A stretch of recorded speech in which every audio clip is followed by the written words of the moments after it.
बात करते हैं छत्तीसगढ़ की। छत्तीसगढ़ में लंबे वक्त से चल रही कांग्रेस जिलाध्यक्षों की कवायद अपने आखिरी दौर में है। जल्द ही लिस्ट आने वाली है। दिल्ली में बैठक भी हो चुकी है। पहली दफा कांग्रेस में निचले स्तर से नियुक्तियां हो रही हैं और सब कुछ ठीक चल रहा है, लेकिन बड़े नेताओं ने आपसी बयानबाजी से एक बार फिर से सियासी पारा हाई कर दिया है। क्या है मसला, देखिए इस रिपोर्ट में।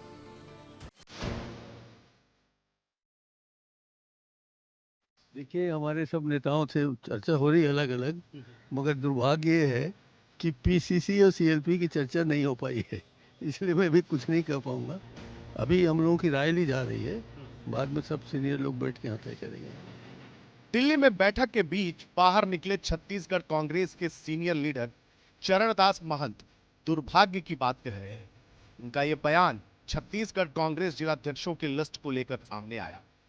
दरअसल छत्तीसगढ़ में कांग्रेस के जिलाध्यक्ष चुनने 20 दिनों तक एआईसीसी के ऑब्जर्वर ने माथापच्ची।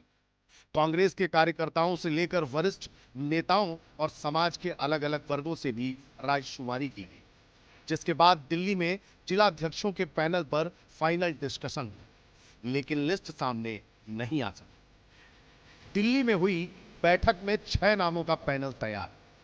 ऑब्जर्वर की राय से अलग एआईसीसी ने भी करवाया सर्वे। वरिष्ठों की पसंद नहीं, मेहनती नेता को मिलेगी जिम्मेदारी। लिस्ट आने के बाद राहुल गांधी देंगे जिलाध्यक्षों को ट्रेनिंग के बाद टास्क के आधार पर जिलाध्यक्षों को काम करना होगा, लेकिन अब इसे लेकर सियासत भी खूब हो रही। योग्य और काबिल होगा उसको आलाकमान नियुक्त करेगी, ये हम लोग से चर्चा हुई है और मुझे लगता है कि बहुत जल्द हमें तो, बल्कि हम तो चाह रहे हैं कि जितना जल्द हो सके उतना जल्द हमको नए जिलाध्यक्ष मिलना चाहिए, ताकि संगठन का और बाकी काम हम सुचारू रूप से चला सकें। देखिए, दीपक बैज जी को अभी जो नए जिलाध्यक्ष बन रहे हैं उनको ट्रेनिंग देना या फिर जिस भी तरीके से करना है, शायद किस तरह की ट्रेनिंग देना चाह रहे हैं मुझे नहीं मालूम। उनको किस तरह की ट्रेनिंग मिली और उसके बाद जो चुनाव के जो हसर हुए, तो वो शायद वैसी ट्रेनिंग देना चाह रहे हों। तो स्वागत है, दे अच्छे से ट्रेनिंग दें, ताकि अभी और भी चुनाव है तो उसमें उसके परिणाम भी देखने को मिले। छत्तीसगढ़ में मिशन 2028 के महामुकाबले की लिहाज से जिलाध्यक्षों की नई नियुक्ति बेहद महत्वपूर्ण होगी। पार्टी समझ रही है कि अब युवा नेतृत्व को सामने लाना होगा और कांग्रेस में इसीलिए आप देखिए कि जिलाध्यक्ष के चुनाव में युवा कांग्रेस से नए चेहरे सामने चल रहे हैं। लेकिन मुझे लगता है कि इस बार जो राहुल गांधी चाहेंगे, जो टीम आई है, सर्वे टीम करने आई है, वो जो नाम तय होगा वही जिलाध्यक्ष बनेगा। इन जिलाध्यक्षों के भरोसे न सिर्फ पार्टी मैदान में उतरेगी, बल्कि विधानसभा और लोकसभा चुनाव के टिकट वितरण में भी जिलाध्यक्षों की भूमिका बेहद अहम है। लेकिन कांग्रेस छत्तीसगढ़ को लेकर जिलाध्यक्षों का ऐलान कब करेगी, इनका सभी को इंतजार है। रायपुर से खोमन साहू की रिपोर्ट। तो इस मसले को हम समझेंगे संजीव आचार्य जी से। संजीव जी, आपने छत्तीसगढ़ की राजनीति को बहुत गहराई से देखा है, क्या लग रहा है कि जिलाध्यक्षों की नियुक्ति में कहां पैंच फंस गया है? देखिए, ये हमेशा होता है, हर राजनीतिक दल में होता है कि जब संगठन के पदाधिकारियों की नियुक्तियों का फैसला करना होता है तो बहुत कठिन हो जाता है इन लोगों के लिए। इसलिए हो जाता है कि समन्वय बिठाना पड़ता है, हर गुट को उसमें एडजस्टमेंट करना है। सबसे बड़ी समस्या है कांग्रेस में नेता ज़्यादा, कार्यकर्ता कम है।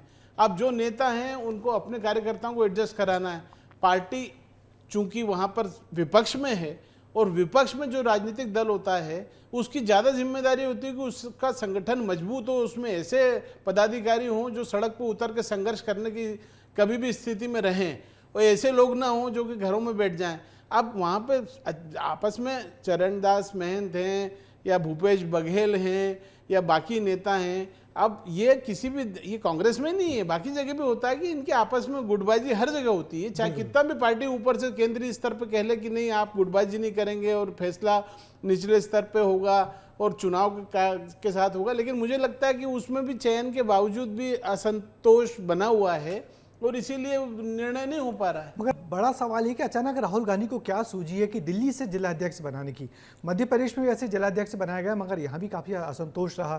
तो इस दिल्ली से जिलाध्यक्ष बनाने पर कितना फर्क पड़ेगा पार्टी के संगठन पर? मैं पहले से कह रहा हूँ, जिस दिन से राहुल गांधी जी जब संगठन में एक्टिव हुए थे और उन्होंने कहा था कि मैं जो है संगठन में चुनाव कराऊंगा, और उन्होंने इसकी शुरुआत जो NSUI और यूथ कांग्रेस से की थी, तब भी मैंने कहा था कि वो चूंकि राजनीतिक हिंदुस्तान की राजनीतिक हकीकत को, जमीन की हकीकत को कम समझते हैं, उनके जो एडवाइजर्स हैं वो सारे जो है वो कैम्ब्रिज और हार्वर्ड और वहाँ से पढ़े हुए हैं, और उनकी सोच तब उस हिसाब से बनती, वो अंतर्राष्ट्रीय परिदृश्य को ध्यान में रख के वहाँ की राजनीति, वहाँ का जो सिस्टम है, वहाँ की प्रक्रिया है, वो सोचते हैं कि उसको फॉलो करें इंडिया में। जबकि कांग्रेस पार्टी में आप जानते हैं कि पदाधिकारी हमेशा से उसी को बनाया गया जो या तो प्रदेश के किसी बड़े नेता का खास हो या उनका खुद का बेटा कुछ हो, भतीजा, सिफारिश के आधार पर। हाँ, सिफारिश के आधार पर, और जो सक्षम हो। बहुत सीधी बात अगर अपन करें दो टूक, तो जो कि संगठन को आर्थिक रूप से चलाने में सक्षम हो, ऐसे लोग चाहिए रहते हैं। अब उनको लाने के लिए आप वो नियम कायदे रख नहीं सकते, और राहुल गांधी चाहते हैं कि दिल्ली से कि वो चुनाव हो और पूरी प्रक्रिया हो। प्रक्रिया में वो लोग आ ही नहीं पाते, उनकी इतने सक्षम है ही नहीं कि वो इतने लोगों से ले पाए वोट। मसले पर पॉलिटिकल राउंड अप का एक्सपर्ट कमेंट भी जान लेते हैं। तो इस मुद्दे पर पॉलिटिकल राउंड अप का एक्सपर्ट कमेंट यही है कि छत्तीसगढ़ में कांग्रेस अच्छी हाल में नहीं है, इसलिए अब ज़्यादा जरूरी है कि संगठन स्तर पर मजबूती से काम किया जाए। मध्य प्रदेश में संगठन सृजन में जो कमियां रहीं उससे सबक लिया जाए और छत्तीसगढ़ में सर्वसम्मत अध्यक्ष बनाए जाएं, तब जाके इस कवायद का पार्टी को फायदा ज़्यादा होगा, वरना ऐसी कवायदें अक्सर संगठन को नुकसान ही पहुंचाती हैं।